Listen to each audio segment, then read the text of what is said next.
Samoa Joe makes his return to Full Sail. Was it Full Sail, right? Yes, they said thank it was Orlando. God.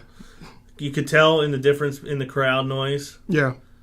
His return as the champion. He says that, like, death and taxes, he is inevitable. You know, your hero, Finn Balor, he may have beaten me before, but he couldn't avoid me this time.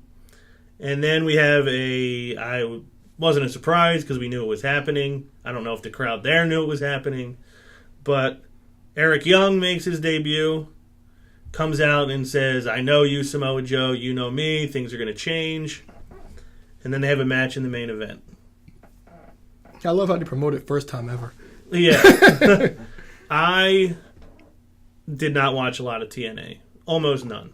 The only thing I really retained from TNA was Jay Lethal as Black Machismo and his Ric Flair stuff.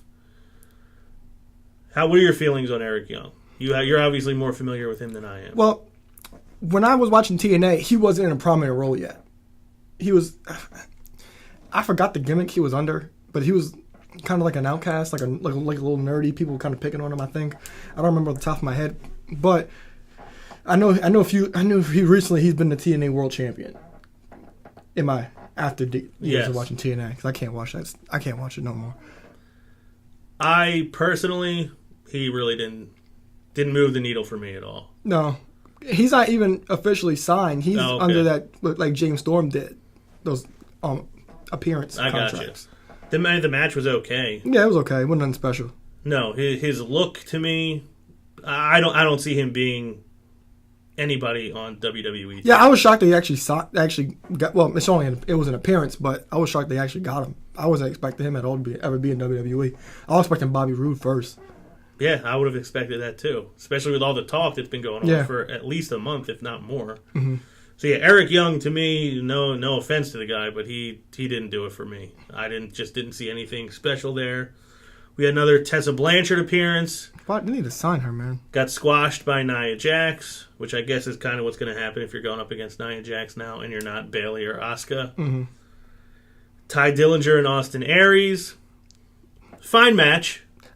They must be giving Ty Dillinger a push because that guy, oh my God, they love him at Full Sail. They do. With good reason. I think it's a fun character. It is a lot of fun. Austin Aries had a promo or an interview after the match, and I was appalled that he referred to himself. He said, I can't remember how he put it, that Ty Dillinger's a perfect 10. I'm A double, and with double the talent, so I'm the perfect 20. How dare he?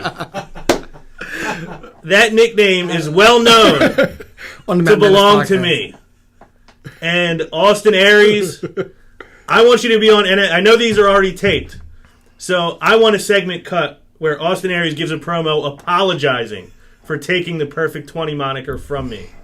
And I will be relentless about this until I get a retraction. He needs to get on that ALO level. Yeah, you have no right to take that nickname from me, Austin Aries. No Way Jose, back at it again. Loved him at Full Sail, man. They did.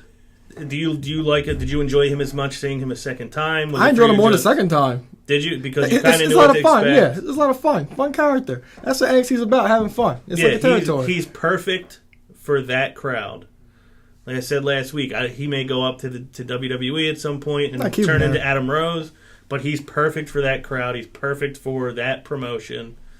He does a lot of different stuff. It's fun the whole time. He keeps you engaged because he's always doing something. And he actually added a new finisher this week. It was not the fastball finisher this week. The full Nelson Slam. Yeah, which it was good to see something new already. Mm-hmm. 2 appearances, he's already done 2 different finishers. I just wish they saved his debut for this week, for last week's episode, instead of that WrestleMania crowd.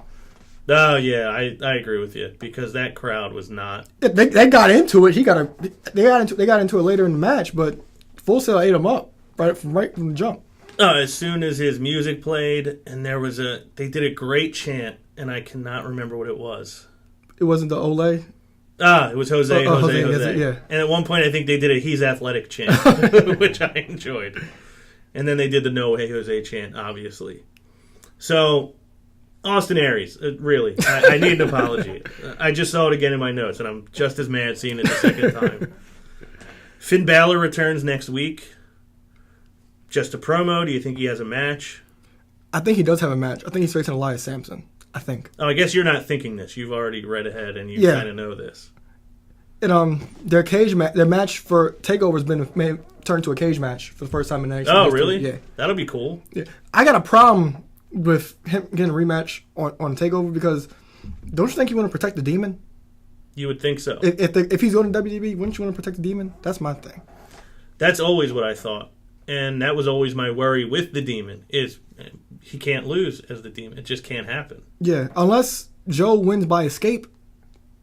It's not really taking a hard pinfall loss, but I would think you want to protect the Demon. Yeah, it's one thing to have Sasha Banks lose before she goes up because we all kind of knew it was coming. You can't have. I don't think you could have the Demon lose before he's in WWE. You kind of need to keep that mystique about it. And obviously, we all know he's not a real demon. There's no real secret powers he has, but for storyline purposes, I think you have to keep him flawless before he gets to WWE. So one thing I thought about, and you'll probably say that this is ridiculous, but Samoa Joe is unbelievable. Like I said, I didn't watch TNA. I didn't see a lot of him before he got into NXT. I always knew he was good. You missed some gems. I know. But seeing him in NXT, I like him more with every match I see. Yeah, he's awesome. And he belongs on the main roster. Oh, no doubt. Do you think there's any chance that Finn Balor ultimately comes up and joins the club and Samoa Joe comes up at the same time and they continue their feud together with Samoa Joe teaming with Roman Reigns and the Usos? Oh, I never thought about that. Do you think there's any... No, I don't think so.